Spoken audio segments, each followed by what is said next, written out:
Welcome to GK GS with Manish sir. साथियों, आज हमारा इकोनॉमिक्स का सेकंड क्लास है और आज का हमारा टॉपिक है सेक्टर ऑफ इकोनॉमिक्स।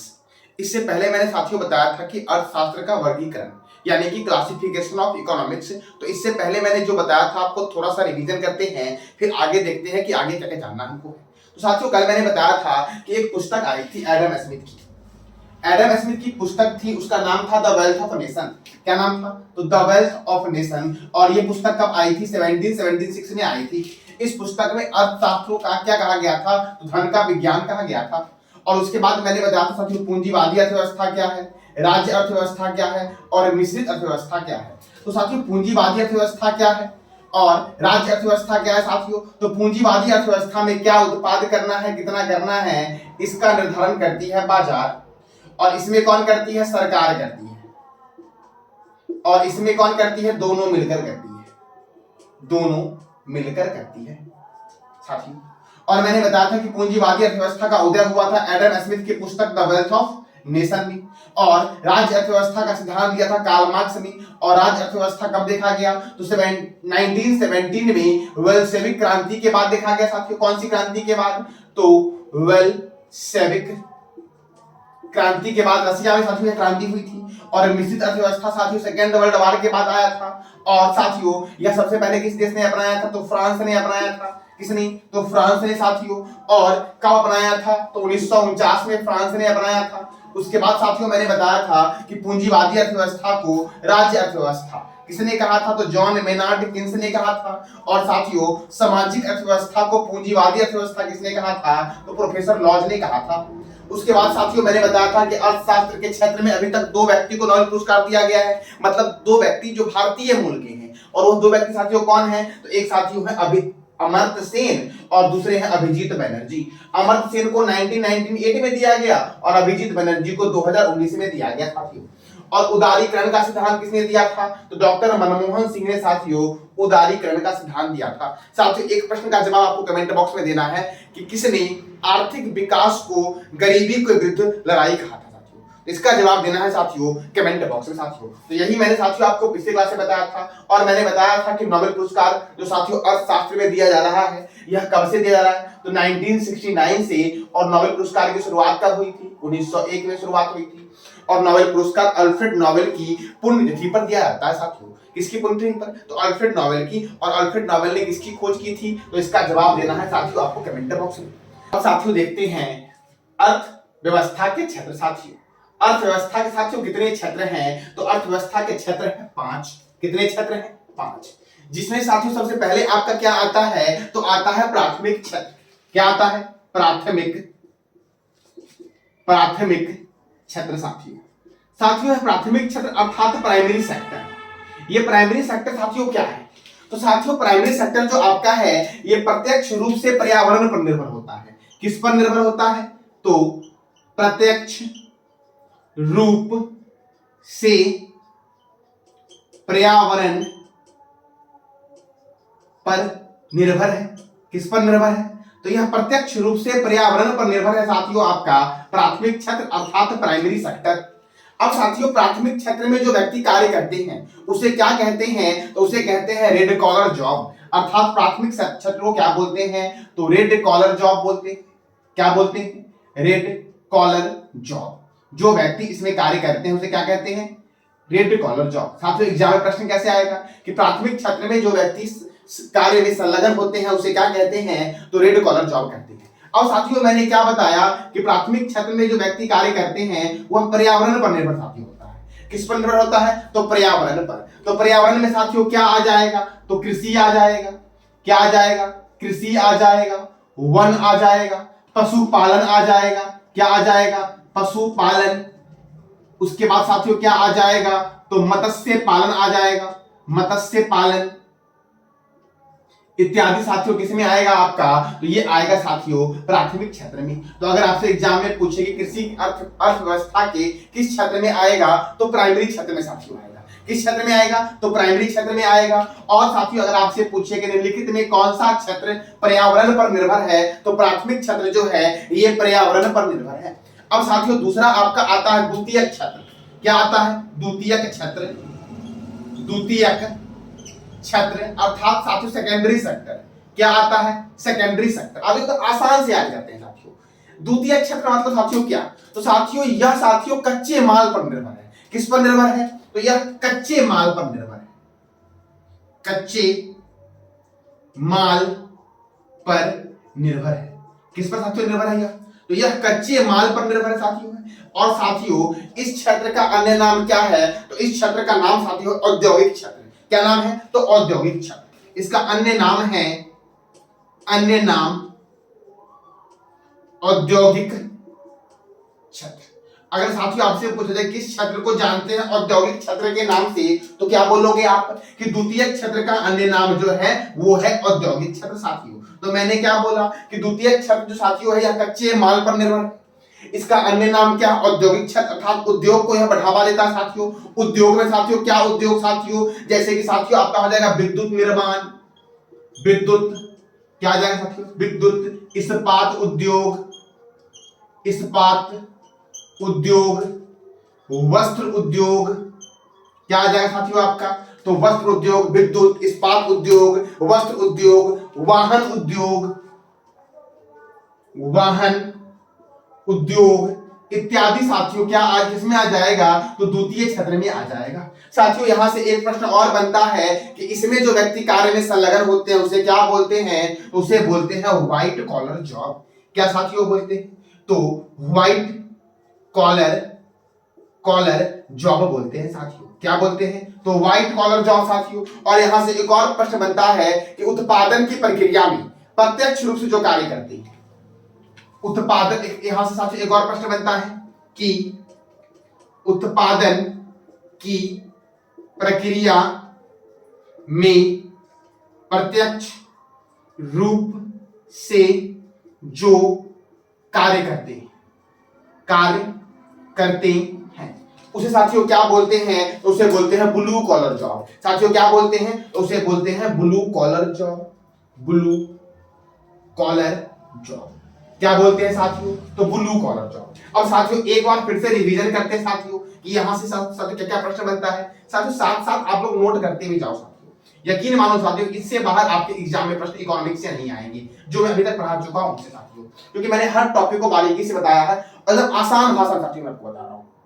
तो फिर से देखते हैं एक बार साथियों, अर्थशास्त्र के कितने क्षेत्र हैं? अर्थव्यवस्था के कितने क्षेत्र हैं? 5 क्षेत्र हैं। पहला क्षेत्र मैंने क्या बताया? प्राथमिक क्षेत्र साथियों। प्राथमिक क्षेत्र मतलब साथियों क्या? तो प्रत्यक्ष रूप से पर्यावरण पर यह निर्भर है साथियों और इसे क्या बोलते हैं? रेड कॉलर जॉब बोलते हैं। जैसे साथियों कृषि आ जाएगा, वन आ जाएगा, पशुपालन आ जाएगा, मत्स्य पालन आ जाएगा साथियों। उसके बाद साथियों मैंने द्वितीय क्षेत्र बताया यानी कि सेकेंडरी सेक्टर साथियों बताया। इसमें मैंने साथियों क्या बताया कि यह कच्चे माल पर निर्भर है। किस पर निर्भर है? कच्चे माल पर। जैसे कच्चा माल साथियों क्या है? विद्युत जलापूर्ति, इस्पात उद्योग, वस्त्र उद्योग, वाहन उद्योग, साथियों इस्पात उद्योग या लौह उद्योग। अब साथियों इसका अन्य नाम क्या है? तो औद्योगिक क्षेत्र नाम है साथियों द्वितीय क्षेत्र का। और जो उत्पादन की प्रक्रिया में प्रत्यक्ष रूप से कार्य करते हैं उसे क्या बोलते हैं? Blue collar job. और जो अप्रत्यक्ष रूप से कार्य करते हैं उसे क्या बोलते हैं? तो व्हाइट कॉलर जॉब साथियों बोलते हैं। क्या बोलते हैं? तो व्हाइट कॉलर जॉब। अब साथियों देखते हैं तृतीय क्षेत्र। तृतीय क्षेत्र से क्या क्या प्रश्न बनते हैं आपके एग्जाम में। अब साथियों बात करते हैं तृतीय क्षेत्र के बारे में साथियों। तो तृतीय क्षेत्र साथियों क्या है? तो तृतीय क्षेत्र साथियों क्या होता है? जिसमें सेवाओं का उत्पादन होता है। किसका उत्पादन होता है? तो सेवाओं का उत्पादन, यानी सेवाओं पर साथियों यह तृतीय क्षेत्र निर्भर है। अर्थात साथियों इसका अन्य नाम साथियों क्या कह सकते हैं? तो इसका अन्य नाम क्या है? तो सेवा क्षेत्र है। क्या है इसका अन्य नाम? तो इसका अन्य नाम है सेवा क्षेत्र। किस क्षेत्र को साथियों बोलते हैं? सेवा क्षेत्र। तो तृतीय क्षेत्र को बोलते हैं सेवा क्षेत्र। किस क्षेत्र को बोलते हैं? औद्योगिक क्षेत्र। तो द्वितीय क्षेत्र को बोलते हैं औद्योगिक क्षेत्र साथियों। एकदम साथियों आसानी साथियों, बस बारीकी से सुनो और साथ साथ नोट भी करो साथियों। अब देखते हैं आगे साथियों सेवा क्षेत्र साथियों मतलब क्या? साथियों सेवा क्षेत्र साथियों मतलब क्या साथियों? तो होटल आ जाएगा इसमें। क्या आ जाएगा? होटल आ जाएगा, विद्यालय आ जाएगा। क्या आ जाएगा? विद्यालय साथियों, होटल, विद्यालय, रेस्टोरेंट क्या आ जाएगा साथियों? तो होटल आ जाएगा, विद्यालय आ जाएगा, रेस्टोरेंट आ जाएगा, वित्तीय सेवाएं आ जाएगी साथियों। क्या आ जाएगी? तो वित्तीय सेवाएं, वित्तीय सेवाएं, होटल, विद्यालय, रेस्टोरेंट, वित्तीय सेवाएं, चिकित्सा, चिकित्सा साथियों क्या है, चिकित्सा, लोक व्यवस्था, लोक व्यवस्था इत्यादि, इत्यादि किस क्षेत्र का विषय साथियों है, तो तृतीय क्षेत्र का विषय है साथियों। फिर से देखते हैं आपका होटल, विद्यालय, रेस्टोरेंट, वित्तीय सेवा साथियों, चिकित्सा, क्या चिकित्सा, उसके बाद साथियों क्या आ जाएगा, तो लोक व्यवस्था इत्यादि किस क्षेत्र में आएंगे, तो तृतीय क्षेत्र में आएंगे साथियों। यहां से एक और प्रश्न बनता है कि सकल राष्ट्रीय उत्पाद में क्या साथियों, तो सकल राष्ट्रीय उत्पाद में सर्वाधिक योगदान, सर्वाधिक योगदान किस क्षेत्र का है, तो तृतीय क्षेत्र का साथियों है सर्वाधिक योगदान सकल राष्ट्रीय उत्पाद में साथियों। सकल राष्ट्रीय उत्पाद का फुल फॉर्म क्या होता है, तो होता है ग्रॉस नेशनल इनकम साथियों। क्या होता है, तो ग्रॉस नेशनल इनकम साथियों। इसका साथियों अंग्रेजी में मीनिंग होगा साथियों सकल राष्ट्रीय उत्पाद अर्थात क्या, तो ग्रॉस नेशनल इनकम साथियों। अब बात करते हैं साथियों सर्वाधिक योगदान साथियों किस क्षेत्र का है, तो तृतीय क्षेत्र का है। तो कितना साथियों योगदान है साथियों, देखते हैं इमेज में साथियों। तो देखो साथियों सर्वाधिक साथियों तृतीय क्षेत्र का है, कितना है, तो साथियों तृतीय क्षेत्र का है आपका 54% योगदान है। अब साथियों बात करते हैं प्रथम क्षेत्र और द्वितीय क्षेत्र का साथियों। तो साथियों प्रथम क्षेत्र साथियों कितना है, तो 18% है, कितना है 18%।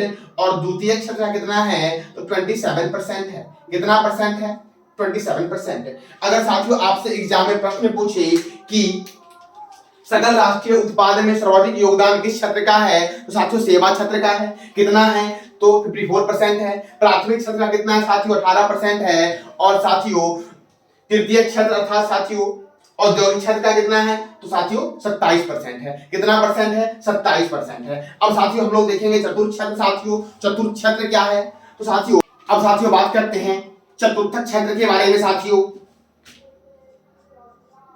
चतुर्थक क्षेत्र साथियों, चतुर्थक क्षेत्र साथियों किस पर निर्भर है, तो चतुर्थक क्षेत्र साथियों किस पर निर्भर है, ज्ञान क्षेत्र से संबंधित है साथियों। किस क्षेत्र से, तो ज्ञान, ज्ञान क्षेत्र से संबंधित है आपका चतुर्थक क्षेत्र। किस क्षेत्र से, तो ज्ञान क्षेत्र। अर्थात साथियों क्या हो जाएगा, तो सूचनाओं का संग्रहण, एग्जाम्पल में क्या हो जाएगा, सूचनाओं, सूचनाओं का संग्रहण क्या हो जाएगा, सूचनाओं का संग्रहण आपका आ जाएगा। फिर साथियों क्या आ जाएगा, तकनीकी कौशल आ जाएगा, तकनीकी कौशल क्या आ जाएगा, तो तकनीकी कौशल आ जाएगा। फिर आ जाएगा जो कर प्रबंधक आ जाएगा, क्या आ जाएगा, कर प्रबंधक, कर प्रबंधक आ जाएगा साथियों। फिर क्या आ जाएगा आपका, सॉफ्टवेयर डेवलपर्स आ जाएगा, सॉफ्टवेयर, सॉफ्टवेयर डेवलपर्स, डेवलपर्स आ जाएगा साथियों। क्या आ जाएगा, तो सॉफ्टवेयर डेवलपर साथियों इसमें आ जाएगा आपका। तो साथियों यही साथियों आपका है चतुर्थ क्षेत्र साथियों। क्या है, चतुर्थ क्षेत्र। अगर मैं आपसे एग्जाम में पूछूं कि चतुर्थ क्षेत्र किस पर निर्भर साथियों है, साथियों यह ज्ञान के क्षेत्र से निर्भर है। किससे, तो ज्ञान के क्षेत्र से संबंधित है साथियों। और इसमें एग्जाम्पल में क्या आ जाएगा, सूचनाओं का संग्रहण, तकनीकी कौशल, कर प्रबंधक, म्यूचुअल फंड में साथियों जो निवेश करते हैं वो भी साथियों इसी में आ जाएगा आपका, सांख्यिकी विधि इसी में आएगा, कर प्रबंधक आ जाएगा, सॉफ्टवेयर डेवलपर्स आ जाएगा। किस क्षेत्र में आएगा, तो चतुर्थ क्षेत्र में आएगा। अब साथियों एक बच्चा आपका कौन सा क्षेत्र, तो पंचम क्षेत्र साथियों। पंचक क्षेत्र या पंचम क्षेत्र को क्या बोलते हैं, तो गोल्ड कॉलर जॉब बोलते हैं। क्या बोलते हैं, गोल्ड कॉलर जॉब बोलते हैं। जैसे साथियों देखते हैं साथियों, साथियों देखने से पहले थोड़ा रिवीजन करते हैं। प्राथमिक क्षेत्र साथियों किस में आ जाएगा, तो प्राथमिक क्षेत्र साथियों प्रत्यक्ष रूप से पर्यावरण पर निर्भर है। किस पर निर्भर है, तो पर्यावरण पर निर्भर है। और साथियों इसमें जो व्यक्ति कार्य में संलग्न होते हैं क्या बोलते हैं, उसे रेड कॉलर जॉब बोलते हैं। इसमें क्या आ जाएगा, कृषि आ जाएगा, वन आ जाएगा, पशुपालन आ जाएगा और मत्स्य पालन आ जाएगा साथियों। अब साथियों आगे हम लोग देखेंगे कौन सा क्षेत्र, तो पंचक क्षेत्र या पंचम क्षेत्र साथियों। तो पंचम क्षेत्र से क्या क्या प्रश्न बनेंगे आपके एग्जाम के दृष्टिकोण से, देखते हैं जरा सा एक बार। तो साथियों पंचक क्षेत्र, पंचक क्षेत्र। अब साथियों पंचम क्षेत्र साथियों किस पर निर्भर होता है, साथियों पंचम छत्र साथियों आपका होता है नीति निर्माण पर निर्भर। किस पर होता है? तो नीति निर्माण पर निर्भर होता है। यह किस पर होता है? तो नीति निर्माण। और साथियों जो व्यक्ति पंचम छत्र के कार्य में संलग्न होते हैं उसे क्या बोलते हैं? तो उसे बोलते हैं गोल्ड कॉलर जॉब। क्या बोलते हैं? तो उसे बोलते हैं गोल्ड कॉलर जॉब। और साथियों उदाहरण में साथियों क्या आ जाएगा? जैसे आपका एक नंबर आ जाएगा सरकारी अधिकारी। सरकारी अधिकारी क्या साथियों आ जाएगा? तो सरकारी अधिकारी आ जाएगा साथियों। फिर क्या आ जाएगा? कंपनियों और व्यवसायों के प्रबंधक। कंपनियों के प्रबंधक आ जाएंगे। क्या आ जाएंगे? तो कंपनियों के प्रबंधक आ जाएंगे साथियों। कानूनी सलाहकार आ जाएगा। क्या आ जाएगा? तो कानूनी सलाहकार क्या आ जाएंगे साथियों? तो कानूनी सलाहकार आ जाएंगे। फिर से वित्तीयक प्रबंधक आ जाएगा। वित्तीयक प्रबंधक। ये सब साथियों किस में आएंगे? तो पंचक छत्र में आएंगे या पंचम छत्र में आएंगे साथियों। तो साथियों ये था आपका सेक्टर ऑफ इकोनॉमिक्स साथियों। तो एक बार साथियों देखते हैं साथियों पंचक छत्र क्या होगा। तो जो नीति निर्माण करता है साथियों वो हो जाएगा पंचक छत्र। जैसे सरकारी अधिकारी, कंपनियों और व्यवसायों के प्रबंधक, कानूनी सलाहकार, वित्तीय प्रबंधक साथियों। और जो व्यक्ति पंचक छत्र के कार्य में संलग्न होते हैं उसे क्या बोलते हैं? तो गोल्ड कॉलर जॉब बोलते हैं। इससे पहले साथियों मैंने क्या बताया आपको? चतुर्थक छत्र बताया। यहाँ साथियों कम प्रश्न बनता है, जैसे यह ज्ञान के छत्र पर डिपेंड है साथियों। जैसे कि सूचनाओं का संग्रहण हो जाएगा, कम तकनीकी कौशल हो जाएगा, कर प्रबंधक हो जाएगा, सॉफ्टवेयर डेवलपर्स हो जाएगा। फिर से साथियों मैंने बताया तृतीयक छत्र साथियों यह सेवाओं का उत्पादन इसमें होता है, अर्थात इसका अन्य नाम क्या है? तो सेवा छत्र नाम है। जैसे होटल हो जाएगा, विद्यालय हो जाएगा, रेस्टोरेंट हो जाएगा, वित्तीय सेवाएं साथियों हो जाएगी, जैसे बीमा हो गया आपका साथियों, चिकित्सा हो जाएगा, लोक व्यवस्था हो जाएगा इत्यादि आएगा साथियों। और सकल राष्ट्रीय उत्पाद साथियों अर्थात ग्रॉस नेशनल इनकम में सर्वाधिक योगदान किस छत्र का है? तृतीय छत्र का है। कितना परसेंट है? 54% है साथियों। प्राथमिक छत्र का कितना है? 18% है। और साथियों तृतीय छत्र का साथियों द्वितीय छत्र का कितना है साथियों? 27% साथियों है। और साथियों जो शेष बच गया साथियों अन्य में आ जाएंगे। अन्य में कौन से? तो चतुर्थ में आ जाएंगे और पंचक में आ जाएंगे साथियों। इससे पहले मैंने बताया आपको द्वितीय छत्र साथियों इसमें क्या है? कच्चे माल पर निर्भर है। इसका अन्य नाम क्या है? औद्योगिक क्षेत्र साथियों।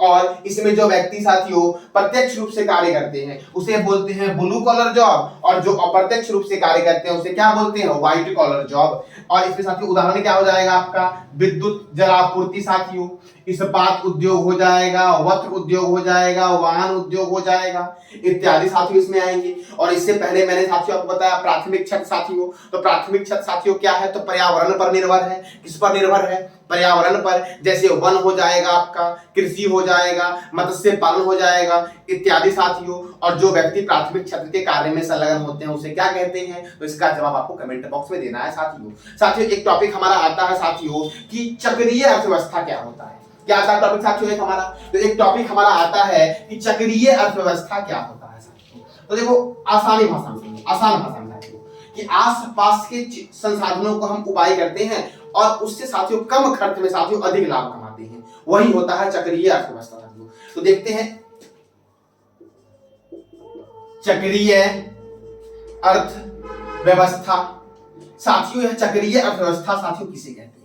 तो मैंने क्या बोला? आसपास के संसाधनों को साथियों जुगाड़ करते हैं और उस जुगाड़ से साथियों अधिक लाभ कमाते हैं, वही होता है चक्रीय अर्थव्यवस्था। अर्थात क्या? तो कम से कम संभावित संसाधनों के साथ, कम से कम संभावित संसाधनों के साथ। क्या मैंने साथियों बोला कि कम से कम संभावित संसाधनों के साथ अधिकतम संभावित लाभ अर्जित करना। अधिकतम संभावित लाभ अर्जित